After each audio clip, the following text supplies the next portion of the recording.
Estimadas amigos,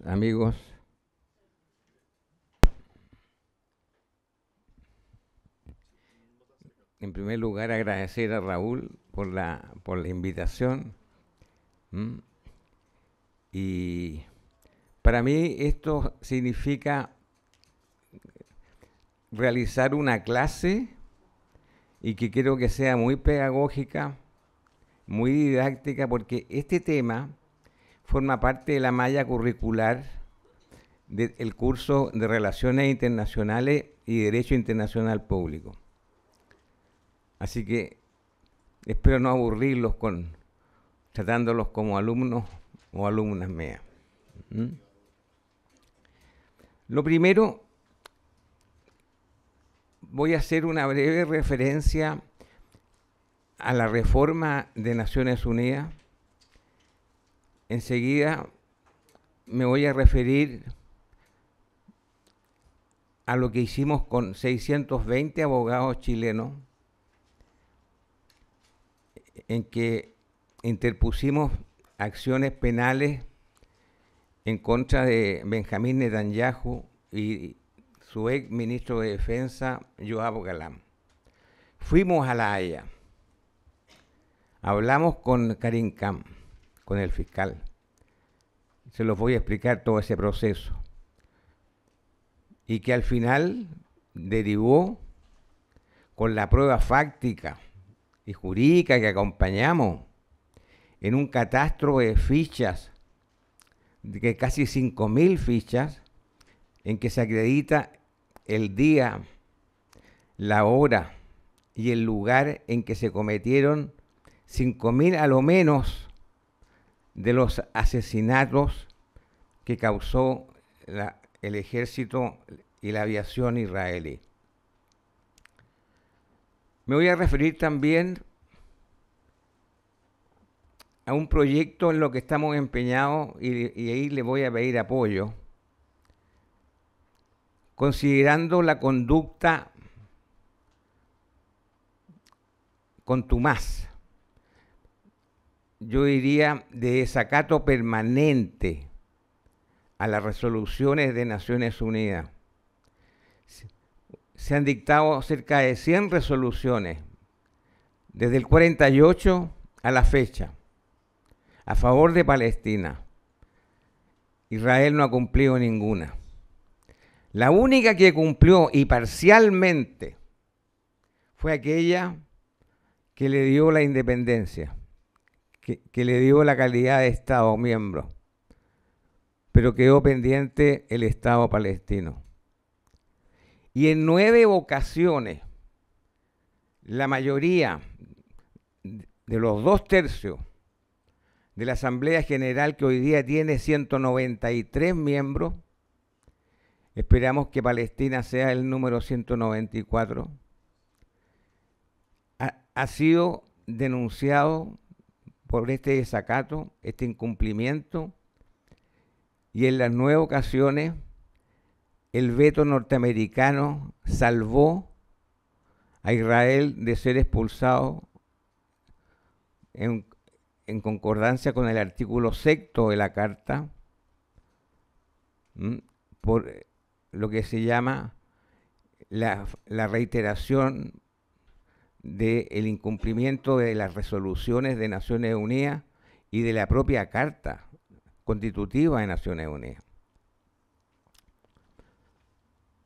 A esto nosotros lo llamamos en el derecho internacional, es dura la palabra, lo llamamos un país paria. Ustedes entienden el significado del término.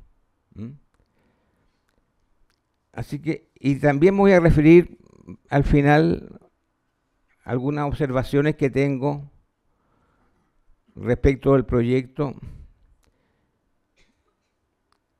Y voy a partir con la reforma de Naciones Unidas. Ustedes recuerdan, el año 45, al término de la Segunda Guerra Mundial, los países vencedores de la guerra se tomaron literalmente, los 5 escaños del Consejo de Seguridad como miembros permanentes. Tal cual. Esto fue como un botín de guerra. Hay que calificarlo con sus nombres propios.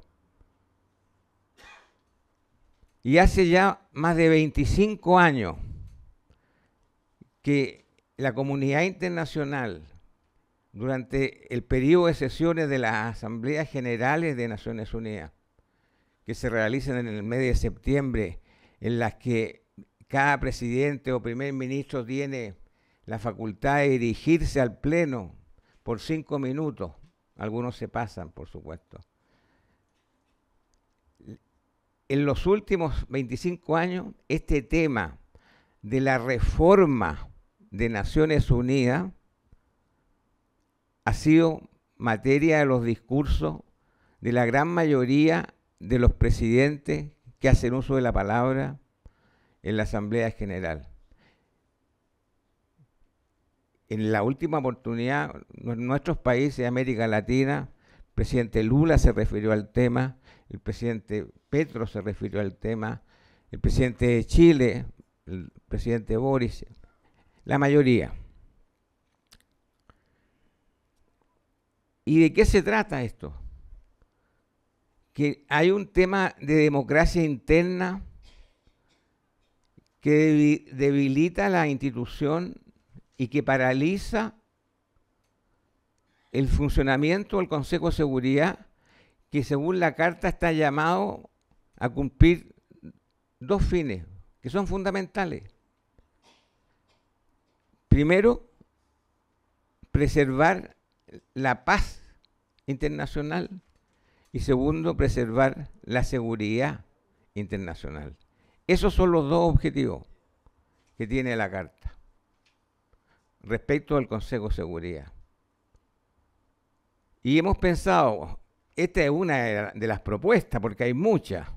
Hay una que acaba de entregar Antonio Guterres, el secretario general, que la denomina ONU 80. Se han cumplido 80 años sin que esta carta sea reformada. 80 años. Y la urgencia de actualizarla para el siglo XXI. La pregunta que nos hacemos todos, y yo se la formulo a ustedes también. ¿Quién se desprende voluntariamente del poder?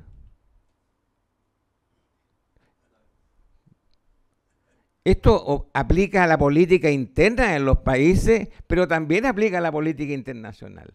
Bueno, en concreto, ninguno de los 5 miembros actuales está dispuesto a renunciar. ¿Cómo resolvemos este impasse? Aumentando el número de miembros de 5 permanentes actuales a 10. Ahí hay una pequeña discusión, ¿quiénes deberían ser los otros 5? Pero, por ejemplo, ¿no les parece a ustedes de toda justicia que los países derrotados en la guerra, como Japón, como Alemania, que hoy día son potencias económicas mundiales y países claves dentro de la Unión Europea, países que son potencias demográficas como la India, 1.500 millones de seres humanos, países como Sudáfrica, que representan a todo el continente africano, países como Brasil, que representa, es un subcontinente, que representa a América Latina. Esa es una de las propuestas, aumentar de 5 a 10, con los que ya nombré, los miembros permanentes, manteniendo 10 más como los miembros no permanentes, que como ustedes saben se eligen cada 2 años por la Asamblea General. Y aquí viene lo más importante, la regulación del veto. Porque ¿qué es lo que hemos visto que dan ganas de llorar? Como ensella oportunidades. el Consejo de Seguridad, desde marzo en adelante, se planteó el alto al fuego y la tregua en la invasión a Gaza. Bueno, y en las 6 oportunidades, estando de acuerdo los 14 miembros restantes, si eso es lo grave, los 4 miembros permanentes restantes y los 10 no permanentes estuvieron a favor. Y además estuvieron a favor 162 países de la Asamblea General.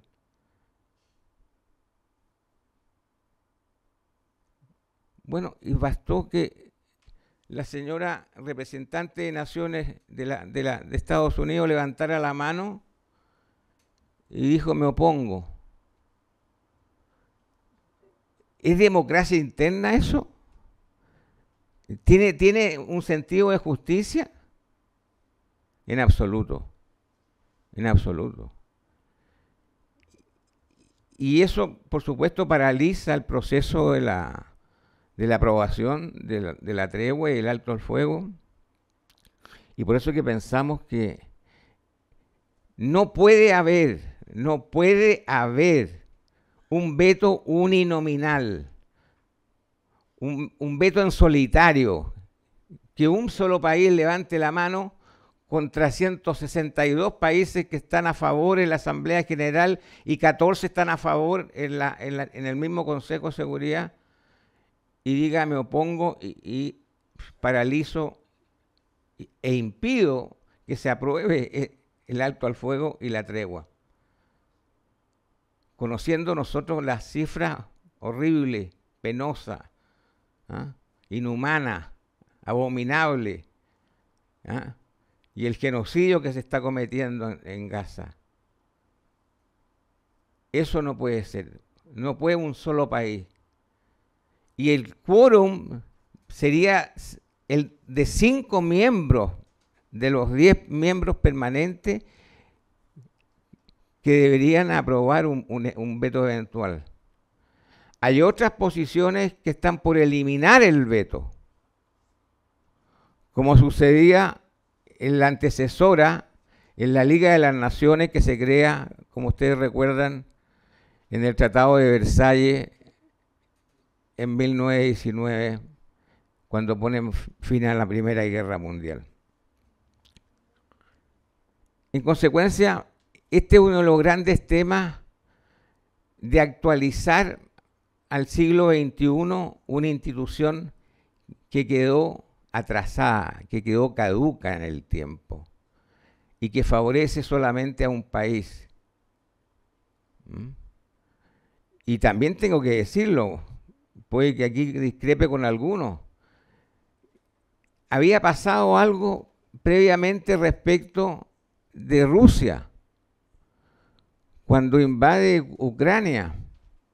¿Es posible que un miembro permanente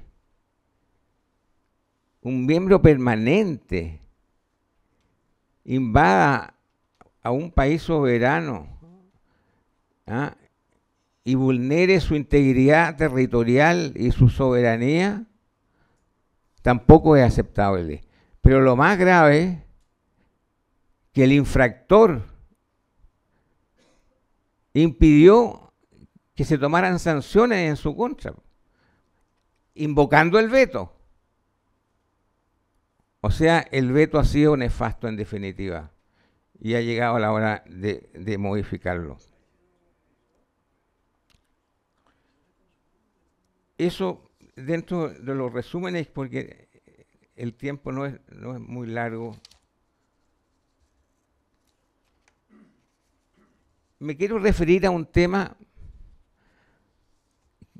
que yo creo que ha sido muy importante para América Latina y para el mundo.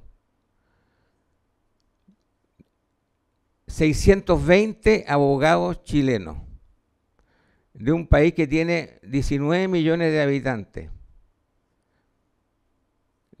Interpusimos una denuncia penal a la Corte Penal Internacional en contra de Benjamín Netanyahu como primer ministro y contra el ex ministro de Defensa, Yoav Gallant, imputándole crímenes de lesa humanidad y crímenes de guerra.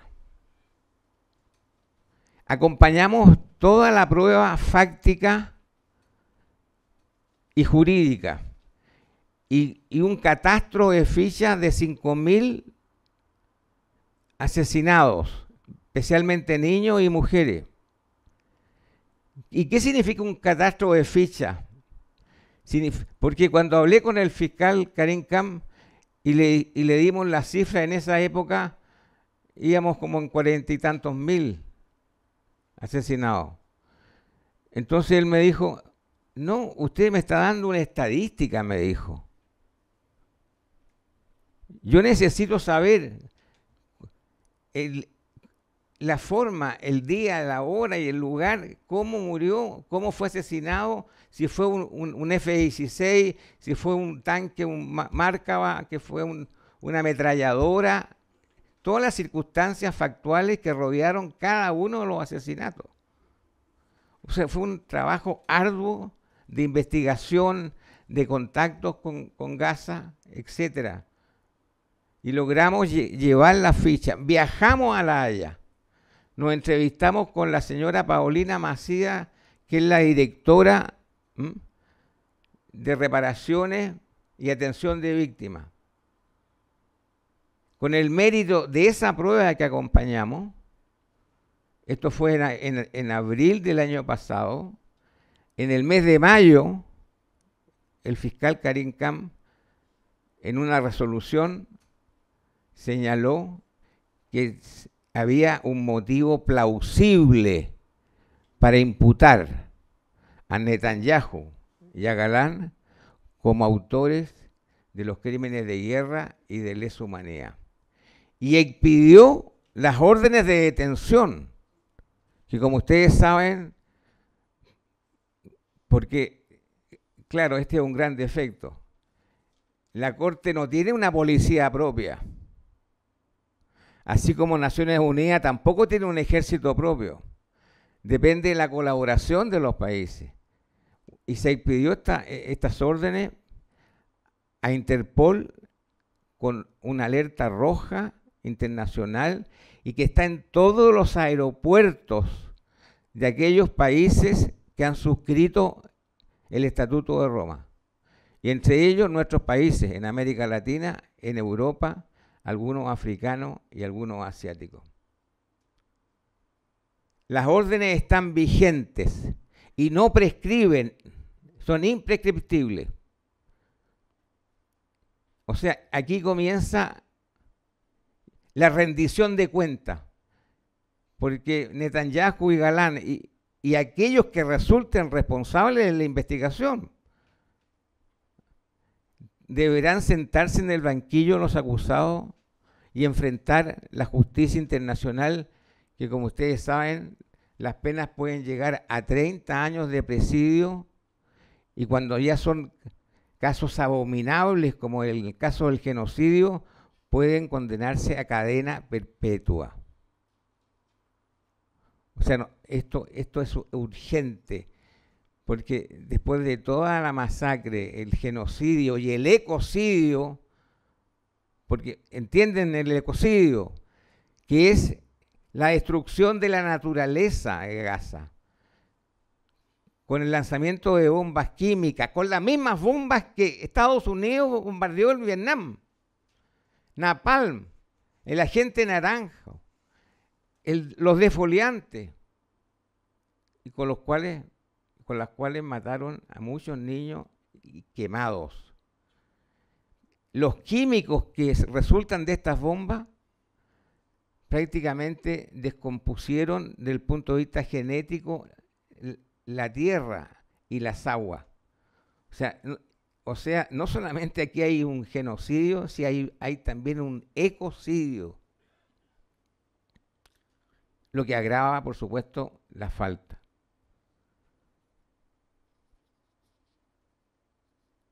¿Qué es lo que tenemos que hacer?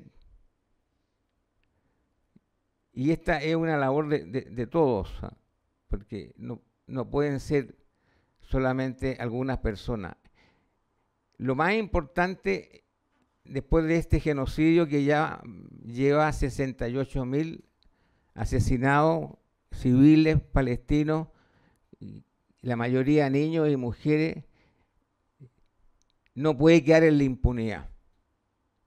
Moralmente, no puede quedar en la impunidad. Y por eso que estamos en una campaña, y me paso a otro tema, en una campaña que ya lleva 66.200 firmas, en la que estamos pidiendo a Naciones Unidas, invocando el artículo 6º de la Carta de Naciones Unidas, estamos pidiendo la expulsión de Naciones Unidas por la reiterada contumacia de este país de cumplir con las resoluciones de Naciones Unidas, no solamente respecto de Palestina, sino que respecto de todas las resoluciones, porque no ha cumplido nunca ninguna. Un país que no tiene ley ni Dios, que no tiene misericordia, un país perverso, que comete los crímenes más crueles, más inhumanos que podemos registrar. Y vamos a completar 100.000 firmas. Y vamos a ir a Nueva York para entregárselas por mano al secretario general de Naciones Unidas. Ahora, ustedes me dirán, claro, la Asamblea General va a aprobar la expulsión y por la mayoría de los 2/3 y va a exceder esta mayoría de los 2/3. Pero después va a pasar al Consejo de Seguridad. ¿Y qué va a pasar en el Consejo de Seguridad? El veto norteamericano.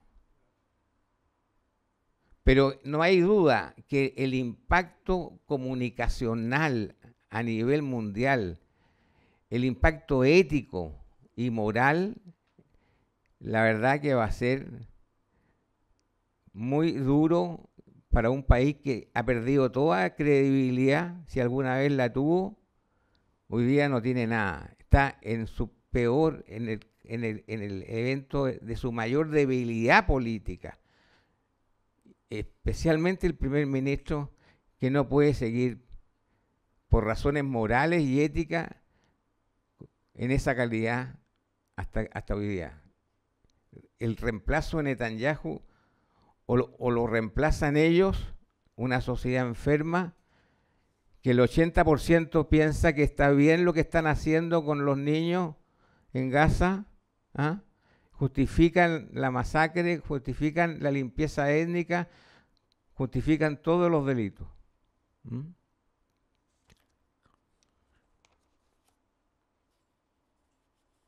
¿Y qué queremos hacer? Queremos invocar una resolución que es la 377 del año 50, a propósito de la guerra de Corea, que tiene que ver con la intervención humanitaria y la responsabilidad de proteger. ¿Qué es lo que significa esto? Hace algunos días el presidente Petro dijo que iba a mandar tropas. Eso es la intervención humanitaria. El presidente de Malasia dijo que había ya conformado un contingente de 20.000 soldados. O sea, si logramos reunir un ejército internacional para asegurar, en primer lugar, el flujo de la ayuda humanitaria, que sigue siendo coartada por parte de Israel. No entran los 600 camiones al día desde Rafah. Entran 100 o 200. Y siguen los bombardeos. Y siguen las muertes. Esa es una tarea que tenemos también pendiente. Y por eso que tenemos que hacer cosas concretas. Y hemos también interpuesto querellas y denuncias penales en los 3 casos de la flotilla ante la Corte Penal Internacional. Y como ustedes saben, los países están distribuidos en lo que se llaman salas de prejuicio, y hay una acumulación de estas causas, tanto de la denuncia penal contra Netanyahu y Galán, como también en las 3 causas por asalto, piratería, encarcelamiento forzoso, torturas, como fue en el último caso de la Global Sumut flotilla.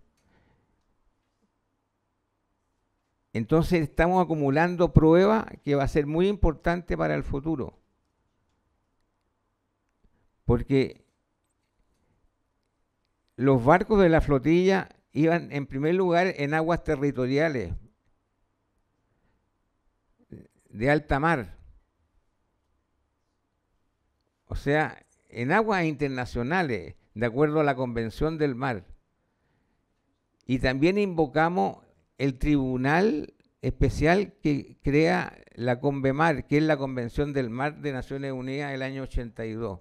O sea, tenemos un equipo de abogados que está rápidamente presto para actuar cuando sea necesario y las circunstancias así lo permitan. Por último, y con el mayor respeto, por supuesto, quiero referirme al proyecto.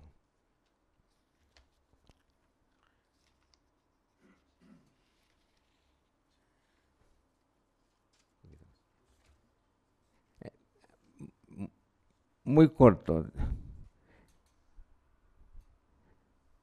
Yo le he contado a algunos amigos míos aquí que cuando nos eligieron presidente de la COPLAC el año 84, fuimos invitados por el comandante Arafat Abu Ammar. Y me acuerdo que se había trasladado al cuartel general de la OLP a Túnez, ¿no? Y fuimos a Túnez.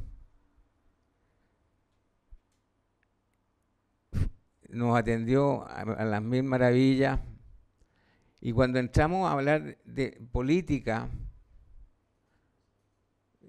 tuvo 2 frases que yo las creo que están en el bronce de la historia. Primero dijo, respecto de los árabes, de la Liga Árabe, dijo, todavía no se ha terminado de escribir la historia de las traiciones de nuestros, entre comillas, hermanos árabes. El 84. Y la segunda frase, solamente quiero 1 metro cuadrado para clavar la bandera palestina soberana. Otra frase que está en el bronce de la historia. Pero para terminar, tengo aquí, anoté algunas cosas.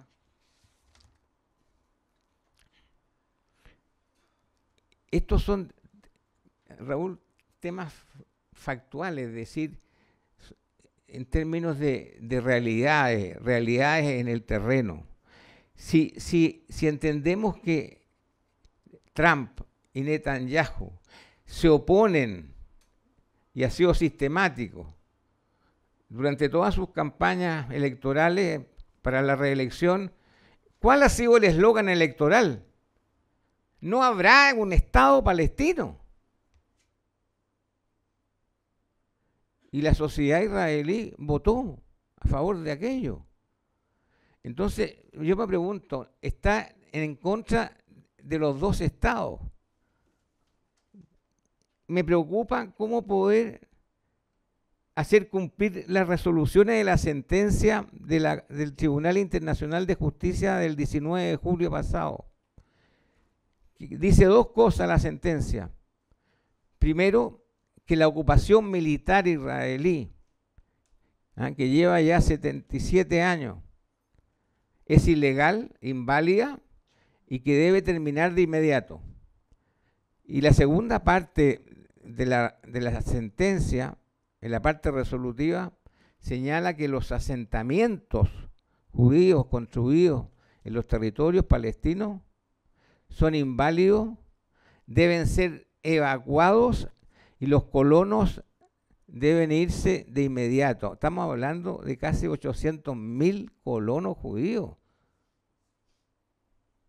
Entonces, ¿cómo hacer carne, cómo hacer cuerpo con este proyecto que por supuesto representa el ideal? Y que por eso mataron al conde Folke Bernadotte, ¿se acuerdan de él, no? Que planteaba mantener Palestina, y nada menos que el señor Begin con la banda Stern lo asesinó al conde Bernadotte, que era el enviado de Naciones Unidas el 47, junto con su secretario. Entonces, ¿cómo hacer cuerpo en la realidad, en el terreno, la aspiración de tener una Palestina en la cual convivan en paz y en buena vecindad los tres grandes credos monoteístas de la humanidad: los musulmanes, los cristianos y los judíos, como era antes del sionismo, porque así vivían? Entonces, eso yo quisiera tener más información, mayores antecedentes, porque creo que podría ser el ideal de solución definitiva del tema palestino. Pero lo veo con algunas situaciones de difícil logro, porque si se oponen a los dos estados, con mayor razón se van a oponer a un solo estado en que va a desaparecer Israel, o al menos el nombre de Israel, y se va a llamar como se ha llamado históricamente, la Palestina del mandato, Palestina. Eso. Muchas gracias.